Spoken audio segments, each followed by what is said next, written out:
All right, so previous session में हम लोग डिफरेंट टाइप फंक्शंस देखे थे, लाइक इनलाइन फंक्शन देखे थे, ठीक है, फ्रेंड फंक्शन देखे। सबका अपना अपना एक कॉन्सेप्ट है, एक मैकेनिज्म है, ठीक है। फ्रिक्वेंटली हम लोग उसका यूज़ नहीं भी करते हैं, बट आज जो एक हम लोग अगला एक टर्म और देखेंगे, ठीक है, वो है static static members. Okay, static members मतलब कि स्टैटिक डेटा मेंबर भी एंड स्टैटिक मेंबर फंक्शन भी। इससे पहले प्रीवियसली जो भी देखे थे वो सिर्फ फंक्शन के बारे में था। आज का जो ये स्टैटिक टॉपिक है, ये डेटा मेंबर भी स्टैटिक हो सकता है, means data member means variable, ठीक है। कोई नॉर्मल वेरिएबल भी स्टैटिक हो सकता है और फंक्शन भी स्टैटिक हो सकता है। कैसे बनता है, स्टैटिक कर देने से क्या उसमें चेंजिंग आएगा, ठीक है। सो वो हम लोग आज के सेशन में देखेंगे। All right, so let's start.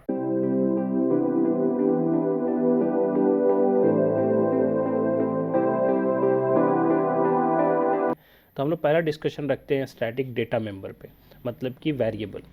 तो नॉर्मली कोई भी वेरिएबल को आपको स्टैटिक बनाना हो तो आप बस उसके पहले स्टैटिक कीवर्ड लिख दीजिए, ठीक है, डिक्लेयर के टाइम में, एंड देन डेटा टाइप जो भी आपको डालना वो डालिए और वेरिएबल का नेम डाल दीजिए, ठीक है, लाइक स्टैटिक इंट एक्स।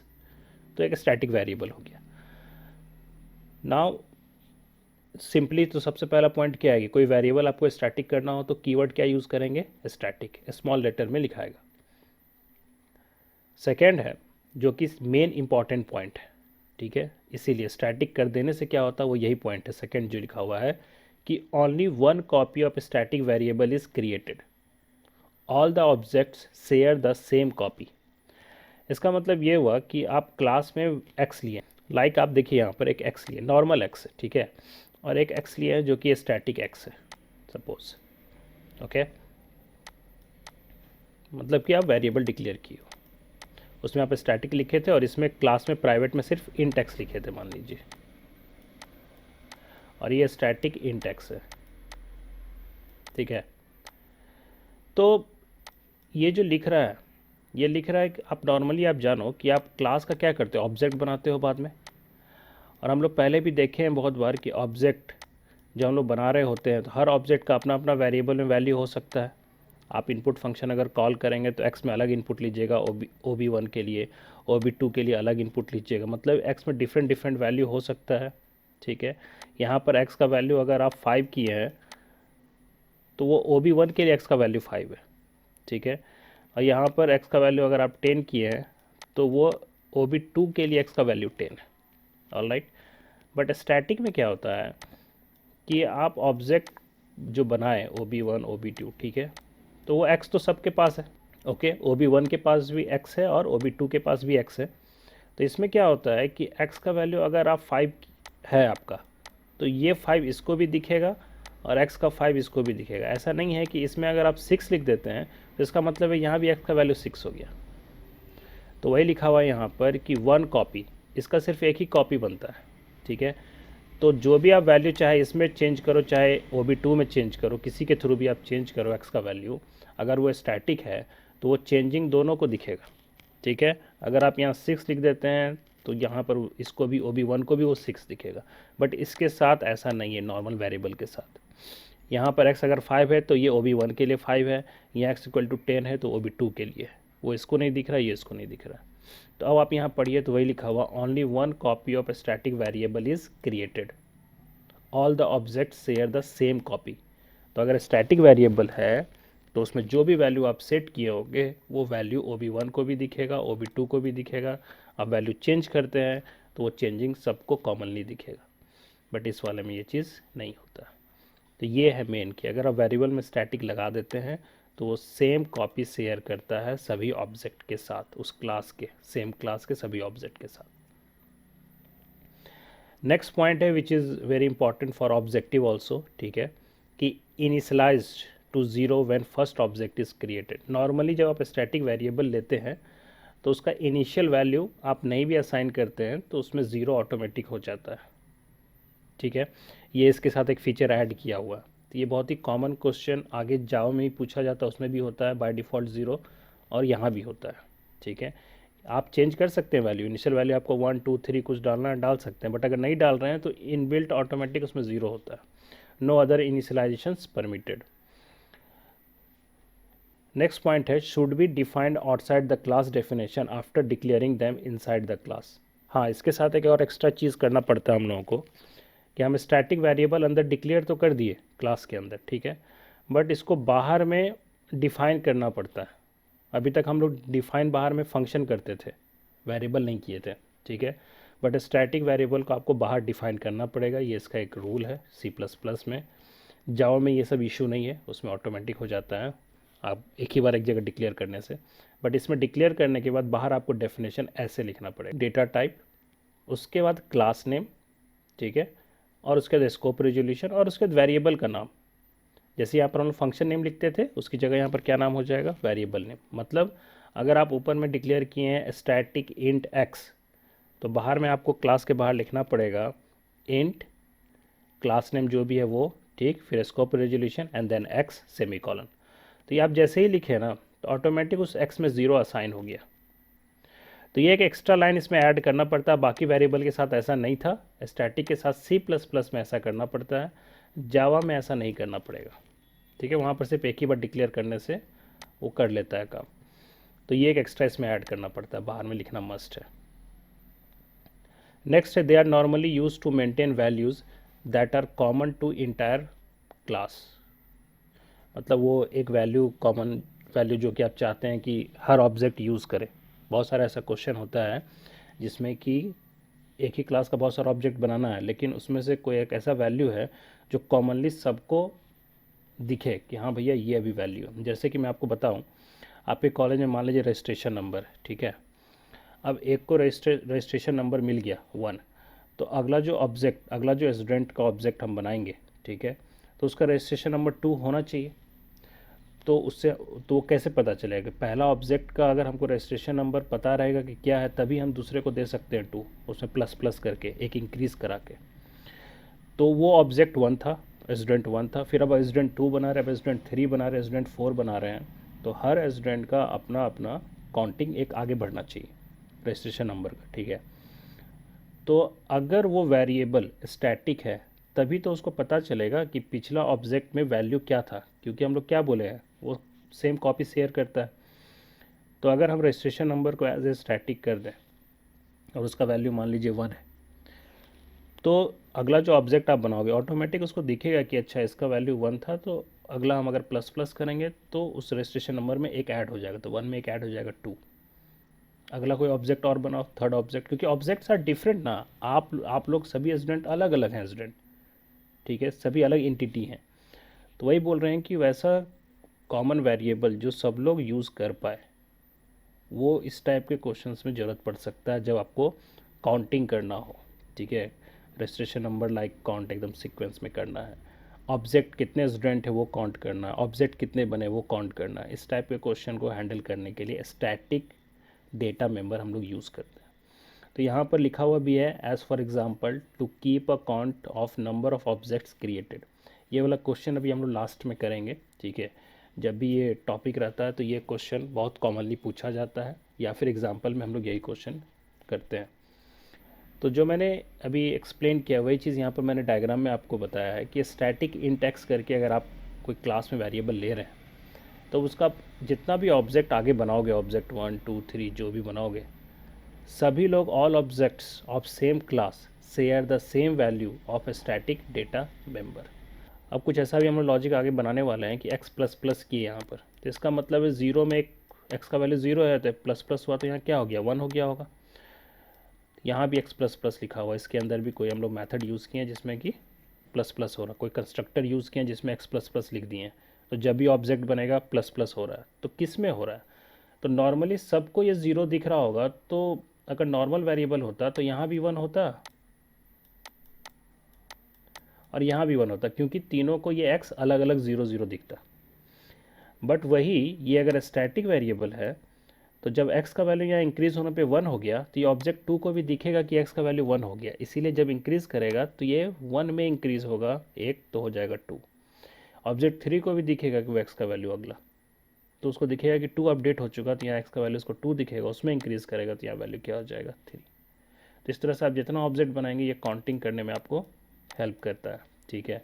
तो खासकर ऑब्जेक्ट काउंटिंग वाले क्वेश्चन को डील करने के लिए और भी कुछ ऐसे क्वेश्चंस होते हैं, उसको डील करने के लिए हम लोग स्टैटिक डेटा मेंबर यूज़ करते हैं।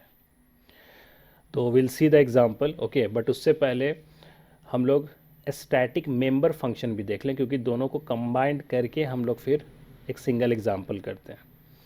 So what is this static member function, मतलब कि स्टैटिक फंक्शन। तो normally static function is very important for upcoming Java. आपके आगे सिलेबस में आप जब पढ़ोगे तो आपको वहाँ नज़र आएगा, ठीक है। वहाँ उसके बिना काम नहीं चलता है। वहाँ मेन फंक्शन जो होता है उसको भी स्टैटिक लिखना पड़ता है, ठीक है। तो वो कॉन्सेप्ट आप यहाँ पर अगर क्लियर रखेंगे तो वहाँ फिर जल्दी आप कैच कर पाओगे। So a static member function can access only static members, मतलब उसके अंदर आप स्टैटिक मेंबर्स मतलब कि फंक्शन और वेरिएबल को ही आप यूज़ कर सकते हो, एक्सेस कर सकते हो इस फंक्शन के अंदर। And second point which is very important actually, a static member function is invoked means called, ठीक है, called by using the class name instead of its object as it is shown below। Means which is very important point, आगे इसी का ज़रूरत पड़ने वाला है future में। स्टैटिक मेंबर फंक्शन अगर आप बना दिए तो स्टैटिक मेंबर फंक्शन को आप बिना ऑब्जेक्ट क्रिएट किए हुए कॉल कर सकते हैं, ठीक है। प्रीवियसली सेशंस में हम लोग देखे थे, एक फ्रेंड फंक्शन टॉपिक देखे थे, उसमें भी हम लोग बिना ऑब्जेक्ट क्रिएट किए हुए किए थे, लेकिन वहाँ फ्रेंड का मतलब था कि that is non member function, वो क्लास का मेंबर है ही नहीं। तो क्लास का मेंबर नहीं है तो ऑब्जेक्ट नहीं बनेगा, बिना ऑब्जेक्ट के ही कॉल हो जाएगा, तो वो एकदम अलग चीज़ हो गया। यहाँ ये क्लास का मेंबर है, static is a class member, but तो भी आपको ये फैसिलिटी दे रहा है ये कि आप बिना ऑब्जेक्ट क्रिएट किए हुए डायरेक्ट क्लास नेम का यूज़ करके आप उसके अंदर के फंक्शन को कॉल कर सकते हैं। तो ऑब्जेक्ट क्रिएट करने का झंझट ख़त्म हो गया अगर आप कोई फंक्शन को स्टैटिक कर देते हैं तो सिंटैक्स लिखा हुआ है, क्लास नेम देना है, उसके बाद स्कोप रेजोल्यूशन का साइन देना है और फंक्शन नेम करके कॉल करना है मेन फंक्शन में, ठीक है, जो हम लोग अभी एग्जांपल में देखेंगे। तो बनाना बहुत सिंपल है, जैसे फंक्शन बनाते थे वैसे ही बनाना है, उसके पहले बस क्या लगा देना है, स्टैटिक। तो ये फंक्शन कंसिडर होगा as a static member function. Outside class definition लिखिए, सब कुछ वैसे ही। तो अब इसका एग्जांपल से समझते हैं जिसमें कि हमको स्टैटिक मेंबर का भी, दोनों मेंबर का ज़रूरत पड़ेगा। मेंबर मतलब सिर्फ मेंबर बोल रहे हैं, मतलब वेरिएबल भी और फंक्शन भी। तो बहुत ही पॉपुलर क्वेश्चन है, which is to count number of object created. एक ही क्लास के बहुत सारे ऑब्जेक्ट बना सकते हैं मेन फंक्शन में, जो कि एक रनिंग प्रोग्राम होता है। एक फंक्शन हम 3 ऑब्जेक्ट बनाए हैं, तो हम चाहते हैं कि आंसर 3 आए, कि भैया अभी 3 ऑब्जेक्ट बना। कल को कितना ऑब्जेक्ट बनेगा हमको नहीं पता, ठीक है, कल को और बनेगा, तो काउंटिंग ऑटोमेटिक बढ़ते रहना चाहिए। तो इस क्वेश्चन को इम्प्लीमेंट करने के लिए बिना स्टैटिक वेरिएबल के ये नहीं बनता, ठीक। और स्टैटिक वेरिएबल को एक्सेस करने के लिए स्टैटिक फंक्शन चाहिए होता है, इसीलिए हम लोग को स्टैटिक फंक्शन का भी इसमें ज़रूरत पड़ता है। तो इस क्वेश्चन को बनाने के लिए सिंपली हम लोग सबसे पहले एक स्टैटिक इंट करके काउंट ले लिए प्राइवेट में, ठीक। उसके बाद क्या किए, पब्लिक में एक हम लोग डिफ़ॉल्ट कंस्ट्रक्टर डिक्लेयर किए हैं और एक स्टैटिक मेंबर फंक्शन डिस्प्ले नाम का डिक्लेयर किए हैं, और क्लास को हम लोग बंद कर दिए। अब आउटसाइड क्लास हम लोग क्या क्या करेंगे, तो जितना चीज़ अभी तक हम लोग पढ़े हैं वेरिएबल एंड फंक्शन का सब कुछ यूज़ करेंगे। देखिए वन बाय वन। सबसे पहला, ये जो मैंने वेरिएबल डिक्लेयर किया स्टैटिक, इसको बोला गया कि क्लास के बाहर डेफिनेशन लिखिए, मस्ट है। तो कैसे लिखने बताया गया, जो वेरिएबल का नाम है वो डेटा टाइप जो है वो लिखिए, लिख दिए इंट, उसके बाद क्लास का नाम लिखिए, उसके बाद स्कोप रेजोल्यूशन, उसके बाद काउंट, वेरिएबल का नाम क्या है, काउंट। ये एक बार आपको ऐसे लिखना मस्ट है। इससे क्या होता है कि वो इनिशियलाइज हो जाता है, ठीक है। तो यहाँ पर हम इक्वल टू 1 2 3 भी लिख सकते हैं, बट अगर नहीं लिख रहे हैं तो बाय डिफ़ॉल्ट ये क्या लेगा, वहाँ पर 0 लेगा। तो ऑटोमेटिक ये करने से काउंट में वैल्यू 0 चला गया, और C++ में ये लिखना मस्ट है। नाउ अब आते हैं डिफ़ॉल्ट कंस्ट्रक्टर। डिफ़ॉल्ट कंस्ट्रक्टर हम इसलिए लिए हैं क्योंकि हमको काउंट करना है ऑब्जेक्ट, तो हम चाहते हैं जब जब ऑब्जेक्ट बनाए, तो आपको पता है कि ऑब्जेक्ट जब भी बनता है तो डिफ़ॉल्ट कंस्ट्रक्टर ऑटोमेटिक एक्टिवेट होता है। तो जब भी डिफ़ॉल्ट कंस्ट्रक्टर एक्टिवेट हो तो जो भी हम काउंट का वैल्यू लिए हुए हैं, जो भी करंट वैल्यू उसमें एक इंक्रीज़ हो जाए, तो काउंट क्या लिख दिया हम, प्लस प्लस। तो वही टेक्निक यूज़ कर रहे हैं हम कि जब भी ऑब्जेक्ट बनेगा काउंट क्या हो जाएगा, प्लस प्लस। और स्टैटिक वेरिएबल लिए हो तो उसको पता रहेगा कि पहले से काउंट का वैल्यू क्या है। तो ऑब्जेक्ट 1 के लिए अगर 1 था काउंट का वैल्यू, तो ऑब्जेक्ट 2 जब बनाओगे तो ऑटोमेटिक काउंट जो एक इंक्रीज़ करेगा तो 1 में एक इंक्रीज़ करेगा, 2 हो जाएगा। ऑब्जेक्ट 3 बनाओगे तो काउंट का वैल्यू 2 हो चुका है, तो ऑब्जेक्ट 3 को दिखेगा कि काउंट का वैल्यू 2 हो चुका है, उसमें फिर एक इंक्रीज़ हो जाएगा तो 3 हो जाएगा। तो डिफ़ॉल्ट हम लोग इसलिए बना लिए यहाँ पर, सो दैट कि जब जो ऑब्जेक्ट बनाए ये इंक्रीज़ करता रहे, क्योंकि क्वेश्चन में है कि काउंट करना है कि नंबर ऑफ़ ऑब्जेक्ट कितना है। तो अलग से वेरिएबल नहीं लेके, अलग से नॉर्मल फंक्शन नहीं लेके हम लोग डायरेक्ट क्या किए हैं, कंस्ट्रक्टर यूज़ कर लिए हैं। बस अपने ऑब्जेक्ट बनेगा काउंटिंग हो रहा होगा, जब भी ऑब्जेक्ट बनेगा काउंट होगा। लास्ट में जो डिस्प्ले है, तो डिस्प्ले के टाइम में जब हम लोग बाहर में लिख रहे हो तो यहाँ स्टैटिक नहीं भी लिखेंगे चलेगा, वाइट टेस्ट करके आप डिस्प्ले लिखिए इसका डेफिनेशन, और यहाँ पर सिंपली आप नंबर ऑफ़ ऑब्जेक्ट्स करके काउंट को डिस्प्ले कराइए। ओके, तो ये हो गया पूरा कंप्लीट क्लास। अब इसको हम लोग एक्सेस करते हैं मेन फंक्शन। तो मेन फंक्शन में मैं आपको सबसे पहले ये दिखाना चाहूँगा, ठीक है, अभी हम लोग रन करा के दिखाएंगे इसको, कि अभी अगर हम इस काउंट को डिस्प्ले करें, मतलब इस फंक्शन को अभी हम पहले कॉल करें बिना कोई ऑब्जेक्ट क्रिएट किए भी हम लोग कॉल कर सकते हैं। तो यहाँ पर हम लोग कॉल किए direct test scope resolution display, कोई भी ऑब्जेक्ट हम यहाँ नहीं बनाए, T1 T2 कुछ नहीं, डायरेक्ट कॉल किए। तो ये काउंट का कौन सा वैल्यू प्रिंट करेगा, अगर 0 कर रहा है तो इसका मतलब क्लियर है कि ये बाय डिफ़ॉल्ट इसके अंदर काउंट में क्या चला गया था, 0। तो ये हम लोग अभी टेस्टिंग करके देखेंगे, अगर 0 आ रहा है तो इसका मतलब ये बात सही है कि बाय डिफ़ॉल्ट वैल्यू क्या होता है, 0। अब हम लोग कुछ ऑब्जेक्ट बनाते हैं उसके बाद। तो टेस्ट का हमने 3 ऑब्जेक्ट बना लिया, मान लो OB1 OB2 OB3।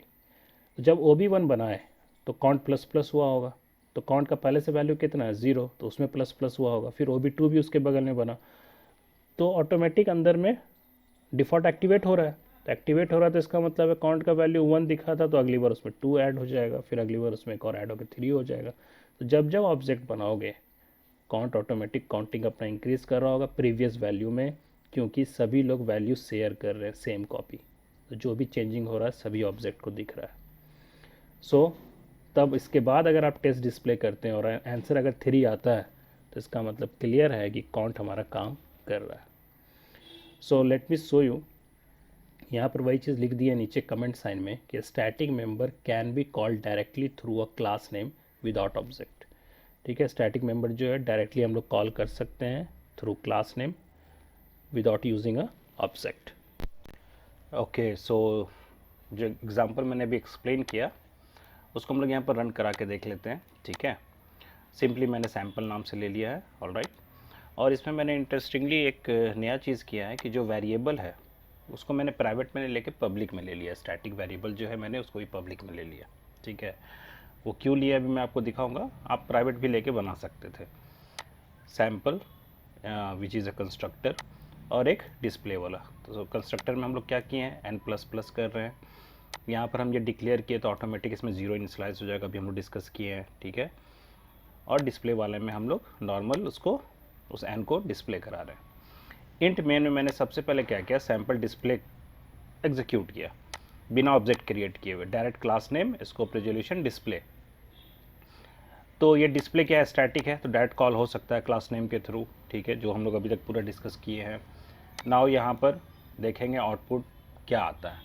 तो मोस्ट प्रोबेबली यहाँ आउटपुट क्या आएगा, तो number of object equal to 0 आएगा, क्योंकि अभी कोई भी ऑब्जेक्ट बनाए नहीं है, डायरेक्ट कॉल किए हैं।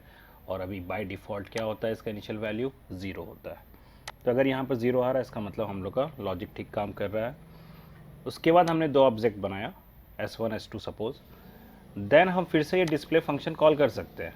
ठीक है, बट हम एक और चीज़ आपको दिखा रहे हैं कि अगर आप ये स्टैटिक वेरिएबल को पब्लिक लिए हो, नॉट ओनली स्टैटिक, कोई भी वेरिएबल हो, ठीक है, नॉर्मल वेरिएबल भी हो, तो अगर आप उसको पब्लिक लिए हैं, प्रीवियस हम लोग कभी भी पब्लिक वेरिएबल नहीं ले रहे थे। ठीक है, बट ऐसे एक यहाँ पर हम टेस्टिंग के लिए आपको डाल के बता दिए कि अगर आप स्टैटिक वेरिएबल पब्लिक ले रहे हो तो आप उसको मेन से कॉल कर सकते हो। ठीक है, तो उस केस में आप कैसे एन को कॉल करोगे, तो एन भी तो एक स्टैटिक ही मेंबर है। तो स्टैटिक मेंबर जैसे फंक्शन भी एक स्टैटिक, डिस्प्ले भी एक स्टैटिक मेंबर था, तो उसको भी हमने सैम्पल स्कोप रेजोल्यूशन, वैसे ही ये भी एक स्टैटिक वेरिएबल है, तो आप डायरेक्ट सैम्पल ये करके आप कॉल कर सकते हो इसको रेजोल्यूशन के साथ। ये भी आपको वही आउटपुट देगा जो ये डिस्प्ले देगा, ठीक है। तो मैं ये वाला कॉपी कर रहा हूँ एक बार, ये तो डिस्प्ले हो ही रहा है, इसके नीचे मैं ये भी डिस्प्ले कर रहा हूँ, तो इसका जो आउटपुट आएगा वही आउटपुट इसका भी आएगा। तो मैंने जानबूझ के एक्स्ट्रा एक ये सेक्शन ऐड कर दिया यहाँ पर, अदरवाइज इसको आप अवॉइड भी कर सकते हैं, नॉट एन इशू, ठीक है। So let me compile this one and execute. तो बाय डिफ़ॉल्ट देखिए पहला तो ज़ीरो हुआ, कोई भी ऑब्जेक्ट नहीं बनाया इसलिए ज़ीरो हो गया, ठीक। फिर 2 हो रहा है, ये वाला मैसेज आ रहा है एक्चुअली, फिर डिस्प्ले वाला भी आउटपुट आ रहा है। So this is all about static members.